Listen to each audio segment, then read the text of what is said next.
जय श्री श्याम। कैसे हैं आप सभी।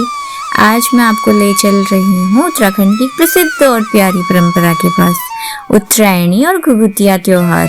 आपने सुना तो होगा। आज हम साथ में देखेंगे कैसे बनते हैं घुघुते और क्यों यह पर्व हमारे पहाड़ की आत्मा कहलाता है। तो वीडियो को अंत तक जरूर देखिए। चलिए आज हम आपको अब ले चलेंगे उत्तराखंड की उस मीठी सुबह में, जहाँ ठंडी हवा बहती है, सूरज नई दिशा में चलता है और बच्चों की आवाज गूंजती है, काले कौवा काले काले। जी हाँ, आज बात करेंगे मकर संक्रांति की, उत्तरायणी और हमारे प्यारे घुघुतिया त्योहार की।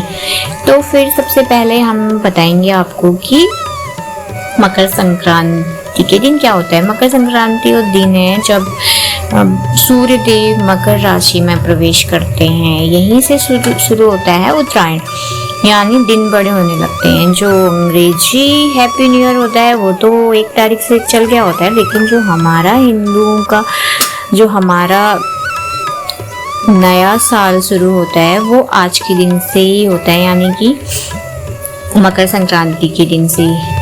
उस दिन यानी दिन बड़े होने लगते हैं और अंधकार कम होता है, प्रकाश बढ़ता है और इसीलिए इसे नई शुरुआत, नया सफर, शुभ परिवर्तन पर्व माना जाता है और बहुत पहले से चला रहा है। तो इस दिन की शुरुआत नव वर्ष की शुरुआत भी मानते हैं, क्योंकि यही है प्रकृति का नया जीवन।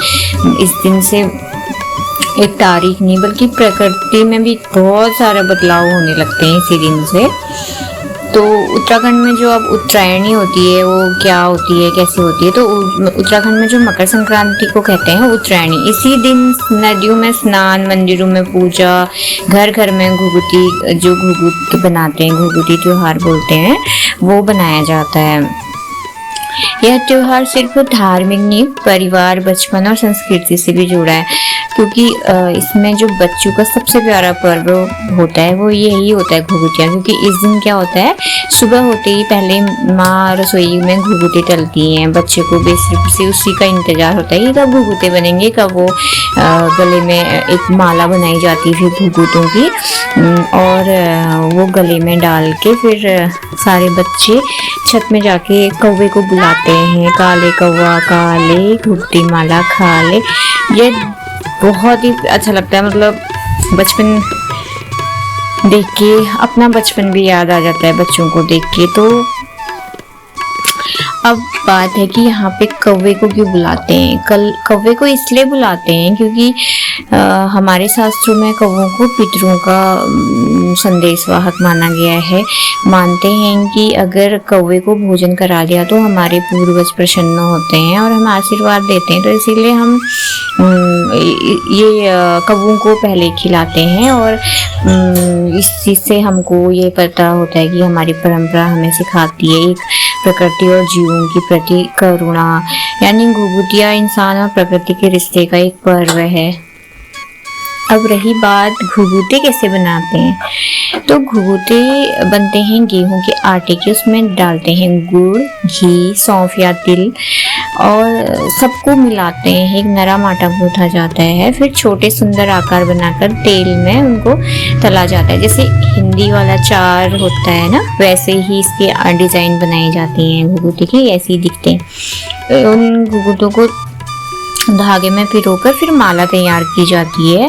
यही उत्तराखंड की मीठी पहचान है और सबसे ज़्यादा तो इसमें बच्चे खुश होते हैं। बच्चे इतना ज़्यादा खुश होते हैं इस दिन।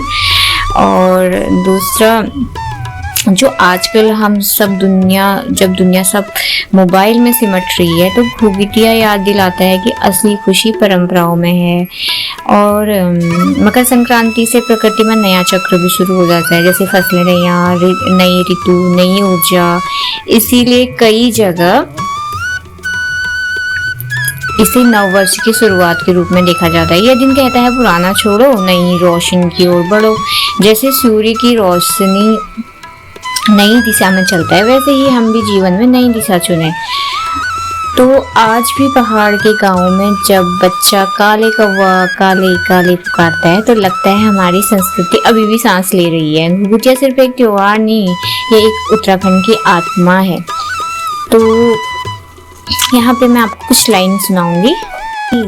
जहाँ सूरज नई राह चलता है, जहाँ कौवा मेहमान बनकर आता है, जहाँ गुड़ की मिठास में बचपन बसता है, वही है मेरा उत्तराखंड, वही है मेरा घुघुतिया पर्व।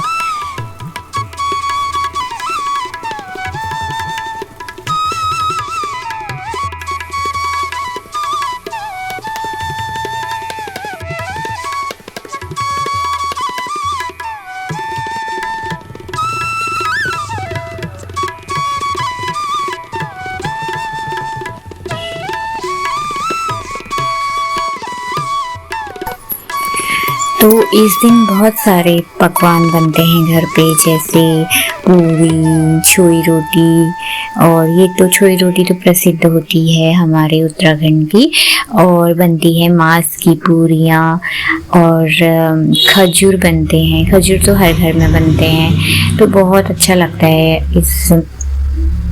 इस त्योहार में।